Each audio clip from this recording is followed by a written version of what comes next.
Hey guys, what is going on? It's Lightning Fox HD and we're back in Dark Souls. And the first thing that I'll let you know is that this is post-commentary, and the next couple of episodes are actually post-commentary as well because I've just recorded them all in one go.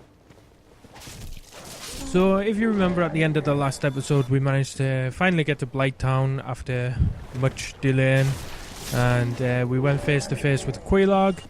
We took Mildred. Ha! Yes, man-eater Mildred. We took Mildred into the fight, but we got killed. Lost our humanity, lost our souls. And that's pretty much where we ended it, so...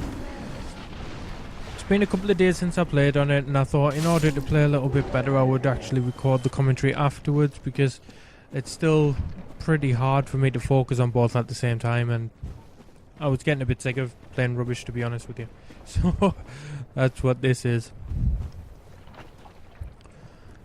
And one of the things that I don't mind about Blighttown is that there's actually quite a lot of things to pick up, and it's the enemies are actually quite good to fight, but it's the crippling lag that really gets on me. And there's points in this video here where the lag is actually embarrassing. You know, it drops down to about, I don't know, I couldn't hazard a guess, but it must be about 10 frames a second or something like that. It's really, really slow. So I was actually getting a bit lost here on the way to Quelaag's domain. Found it again though. And I was feeling pretty confident at this point. I was thinking it's been a couple of days, I've been playing on a few other things, been playing Soul Calibur. And I'm really enjoying that. And I was thinking, yeah, okay, let's get back into Dark Souls. And sometimes I actually think, you know, I feel pretty bad because a lot of the people that subscribe to the channel subscribe for the sake of Dark Souls. So when I'm playing other stuff, I do actually feel quite guilty when I'm not playing on Dark Souls.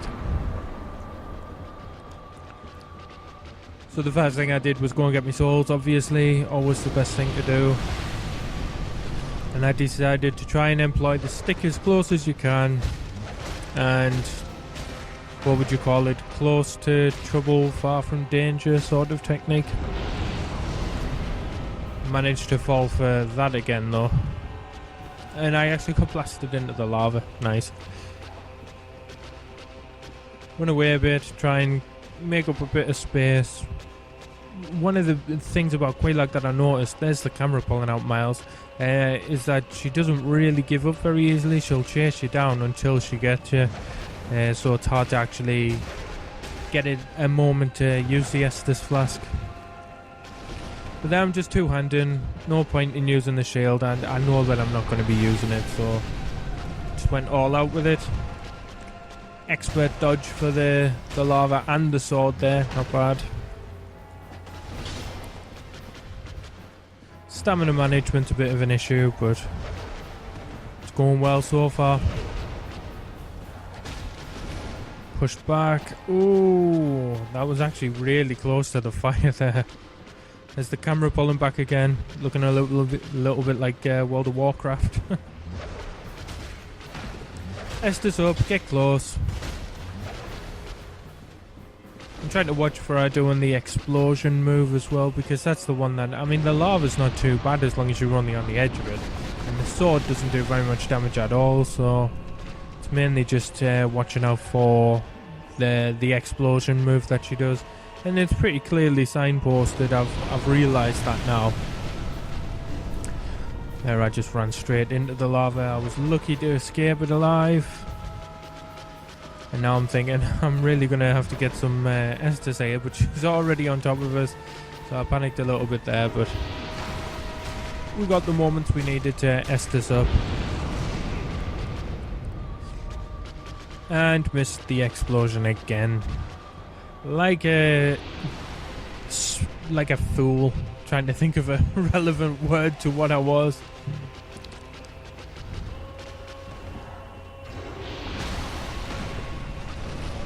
I'm thinking at this point, if I can get a decent combo, I can probably kill her.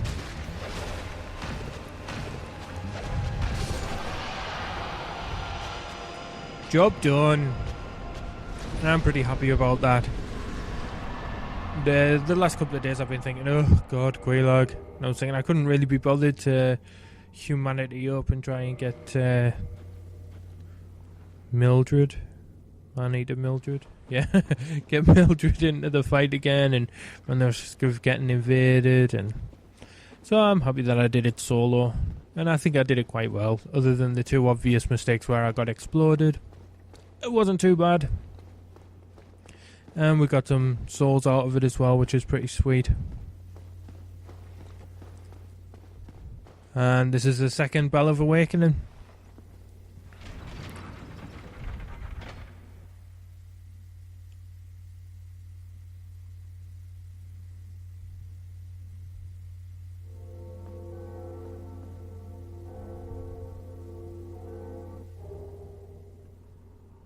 I don't really bother with the cutscenes, so by this point we've already seen them all.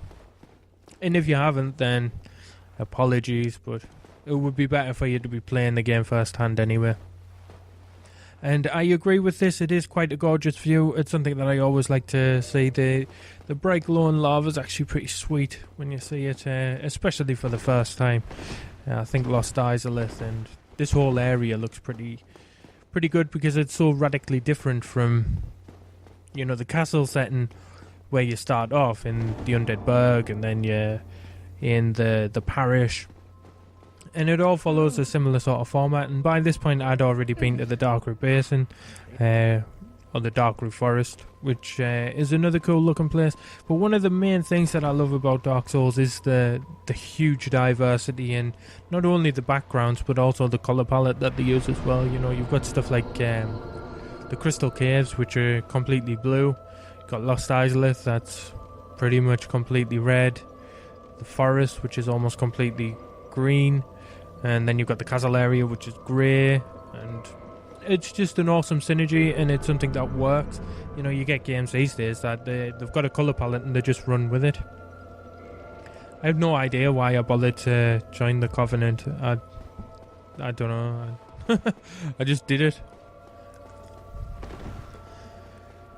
And now it's a long trek back. So yeah, I've been playing Soul Calibur 2 HD online. Really good game, really enjoying it. It's a lot harder than I remember. I remember completing it 100% on the Xbox. I was going to say Xbox One, but it's not really. It's the original Xbox. And now I'm actually stuck on it. It's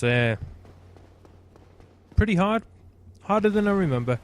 But it's cool to be able to use Spawn again, because I think throughout all of the Soul Calibur games they've had sort of guest stars. Although I don't think... Was there anybody in number 3? I think you could probably say that Yoshimitsu was kind of a guest character, but he ended up staying in the series because I'm 100% sure he was in Tekken first. And then number 2 was obviously Spawn, Hayachi and Link. Then I'm not sure if there was anyone in number 3. Lag. Then there was Yoda, the apprentice guy, Starkiller or whatever he was called, and Darth Vader in 4, and Ezio in 5. Or was he in 6? Who was in 5? I don't know, I can't remember. There was probably somebody in 5. Or is this 6? Maybe 5 was the last one. I really can't remember.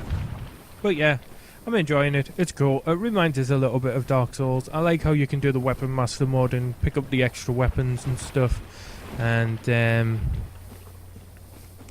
you can level them up. Well, not level them up, but pick up higher level weapons. And it actually makes a huge difference to the fights. So it's got a bit of a Dark Souls feel to it in that respect. And the combat's spot on as always. The only thing that I would complain about is that there's cripple and lag online, which hopefully for me was just day 1 problems, and the servers will get rectified in due course. So we're back at the bonfire and we're leveling up. Dexterity and endurance seems pretty good to me.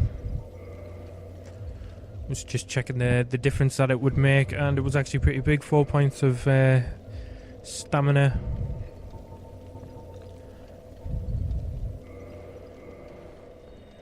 Yeah, and then I decided to use a couple more souls to level up again. It's always good to level up. One thing that I want to do is maybe I've been thinking about maybe joining the dark race and do some PvP. So I'm thinking I might try and tailor this character towards a PvP build as well at some point if I can. But the dark race is the only covenant that I haven't managed to join yet because I haven't killed the 4 kings before placing the Lord Vessel. So that's high on my agenda. It's something that I do really want to do. And actually I was looking through the achievement list the other day, and I haven't killed Gwendolyn either, and I think there's an achievement for that. And I think I said in the first video that I've been to Gwyn twice, but I haven't killed him yet, so hopefully I'll be able to get one of the achievements for finishing the game. I'm still not sure which way I want to take it though. That might be good, that might be bad, I don't know. I suppose it's probably arguable which way is good and which way is bad anyway.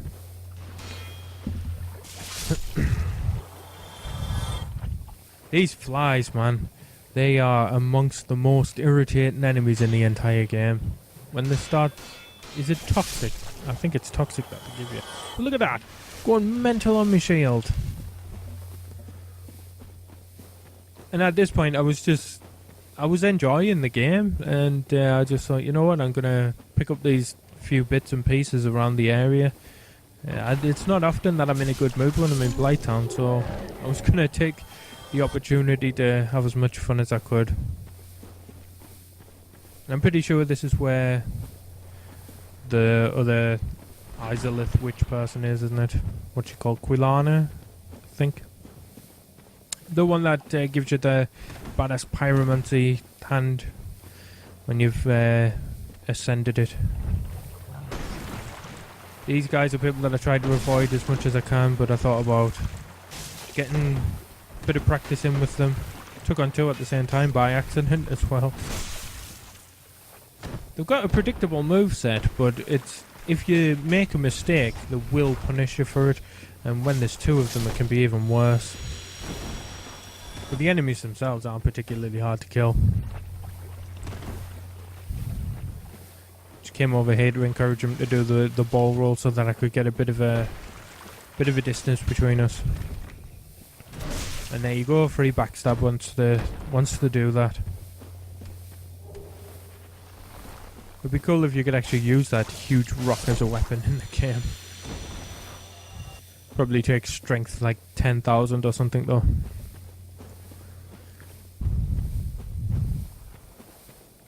At this point I think I was trying to remember if there was anything else on the level, and I know that there's all of the slug things that you can kill for the Titanite shards and the green Titanite shards, but I didn't really want to go looking for them and then fighting them, because you end up getting stuck doing it over and over and over, trying to get the large shards and the 5 green shards. And I decided to try and pull him for some reason, but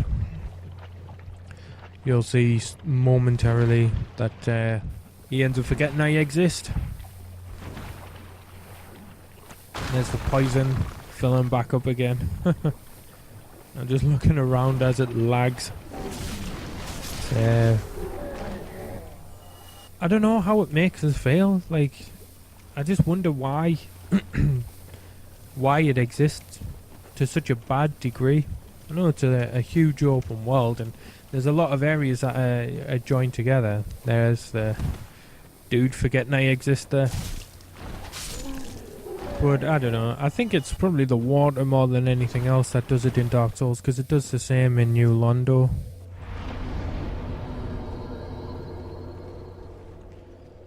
Back down on the bonfire. Considered trying to go and get those green shards at this point. I was thinking, yeah, okay. Kill this guy, I think. Nah, can't be bothered. Get rid of the poison. I didn't. I thought I touched back down on the bonfire to get rid of it.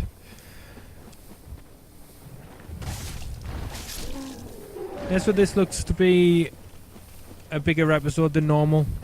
Like I say, I was enjoying the game. And when I'm having fun with it, I don't really want to stop. And one thing about recording for YouTube is that, once you get going, you can't play it unless you're recording it. So for this one, I just thought, I'll keep going a little bit longer than normal again. And the next few episodes are back to being normal-ish sort of size, between 10 and 15 minutes. But I do quite fancy doing some more longer episodes as well. I think what I'm going to do, because these longer episodes take longer to render and stuff, rather than trying to stress out and do it, an episode every single day, I'm going to just take it maybe once every other day, do slightly longer episodes, and just take my time with it a little bit more. I was in the mindset of, I need to put out 50,000 videos in order to get 50,000 subscribers, and you know what I mean? And we're getting loads and loads of subscribers at the moment to the channel, which is absolutely amazing, and we're getting huge views as well. I'm putting out videos and, they're getting 50 views in the first day and then 100 by the second day. When you compare that to some of the established YouTubers, those numbers are sort of throwaway numbers. They're the numbers at the end of the huge numbers that they've got, but I'm not one of those channels. I'm still a small channel. I've only been going just over a month, and I'm massively appreciative of everybody that's been getting involved. So if you've watched, if you've liked, if you've shared, if you've subscribed, then huge thanks to absolutely every single one of you. You don't know how much it means to us. It's absolutely awesome. And go back maybe 4 months or so, when I was starting to seriously consider starting YouTube, I would have never ever thought that I would get to this point in such a quick amount of time. The point that we're at now, I was thinking 3 months ago that it would take a year to reach this point. And the people who are regular viewers of the Dark Souls series, the people that are actually watching this, you're awesome, and I love you to bits. You're all getting involved and commenting and telling us when I'm doing something wrong, telling us how to do things better, and it's awesome. That's exactly what I want. You get some people who take offense when people say, oh, you know what, maybe you could have done it this way. That's not me. I'm playing the game, you're watching it. If you've got advice for us, then I'm more than happy to listen to it.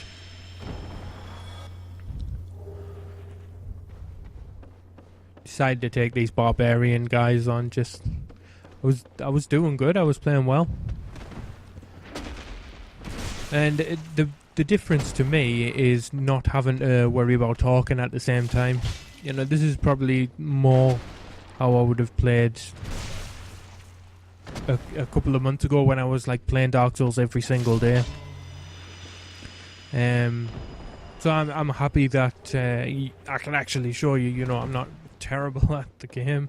I know some people enjoy the fails and the raging, and that's just, I guess, part of what Dark Souls is. You're never gonna get it right all of the time. Back to the Valley of Drakes, less lag. Always happy with that. And at this point, the plan was mainly just to get back to Firelink. I was thinking I wanted the pyromancy glove hand thing from... Oh. Oh, I can never remember the names of the characters on this game. What's he called? Laurentius. That's what he's called. Yeah, I wanted the pyromancy off him. I wanted to upgrade it a little bit. And do weird stuff with my sword. And bow, apparently. Yeah, but pyromancy is something that I do use quite a lot when I'm playing just normally, so... I actually lost the door there, just ran in a massive circle and couldn't find it. And again, some of the bosses later on, pyromancy actually comes in really handy, so it's my intention to try and level up that as much as possible.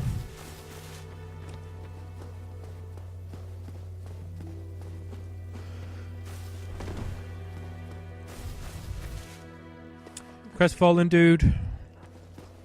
Might as well talk to him now that we've rang the second bell, seeing as he said that we wouldn't be able to do it. And there's Laurentius. Gotta remember to say no. Yeah, wonderful. I'm so here. A flame while it... There we go.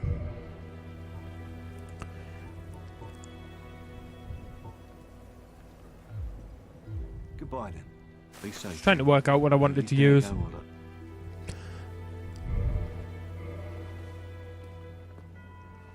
Bow to him just to say thanks for the glove, you know what I mean? It's free, so thanks. Get that bad boy equipped. And it's at this point that I get totally confused because I don't know how to equip the Great Chaos Fireball.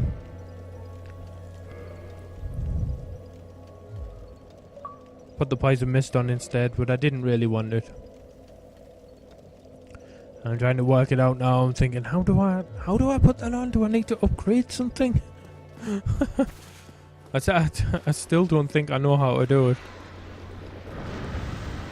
Decided to give Pyromancy Mist a go because I don't think I've ever used it.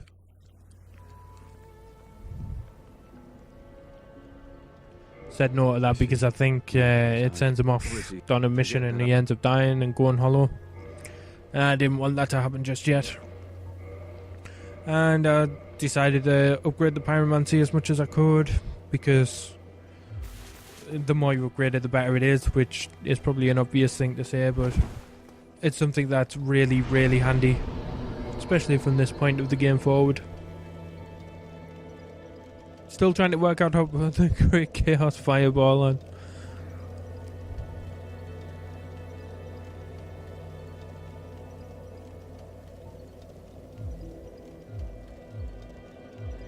Nope, still can't work it out.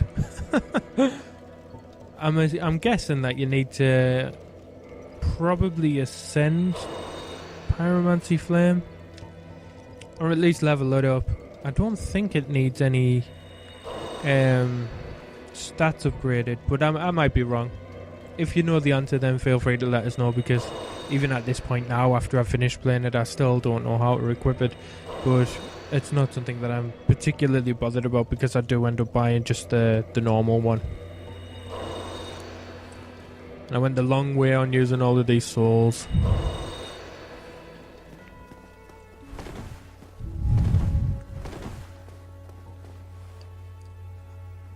As always.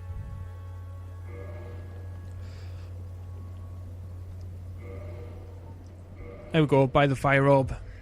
8,000 souls. Bargain.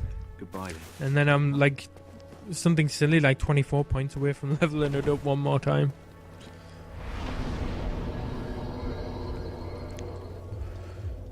Tune the fire orb. Get rid of the mist, because I honestly don't know if there's any worth in the mist. I've never used it. If it's good, let us know. I'll give it a go properly. But I'm not 100% sure how capable it is in a fighting sort of situation.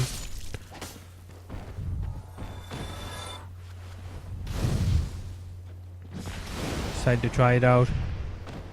Nice. It's always nice when you explodify somebody with pyromancy. I would say 10,000 miles too short though. And then I walk backwards into another one. Huh?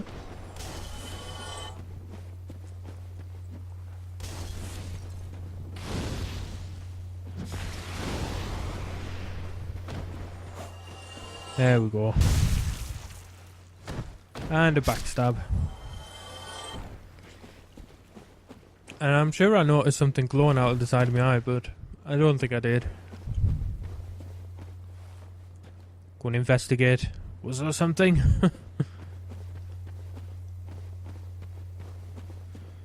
Just head back to Laurentius and level up the Pyromancy Flame one more time. And then it's on to the Undead Parish. And then Sen's Fortress.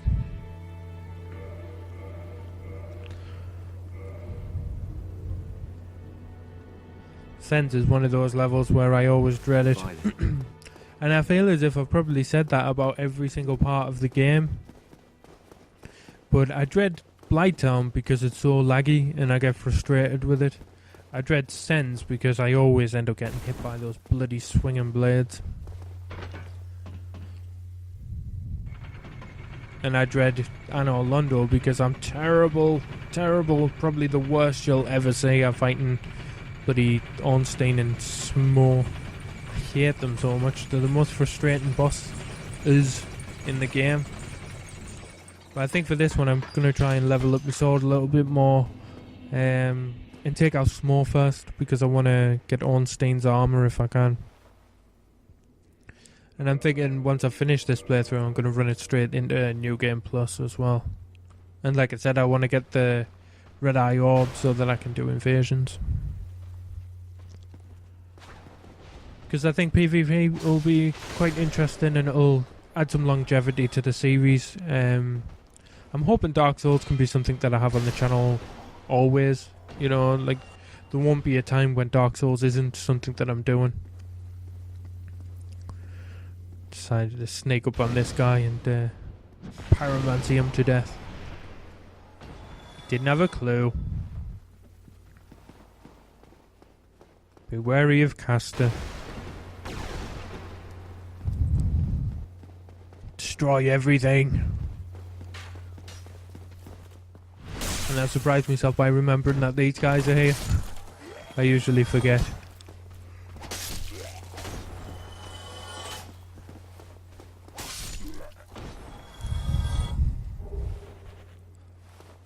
And it does feel good to be back above ground. I think Blighttown takes its toll on you sometimes. I'll probably end up having to go back there to try and farm some green titanite shards and stuff at some point, probably. I usually do. And I might... I don't know, I might go and join the Dragon Covenant at some point. Because I do enjoy going through Ash Lake. I just don't like going through the Great Hollow. Didn't even know I had the Divine Ember. Reinforce the scimitar to +7. Good, good, good. Decided to repair all my stuff. Why not? Why not?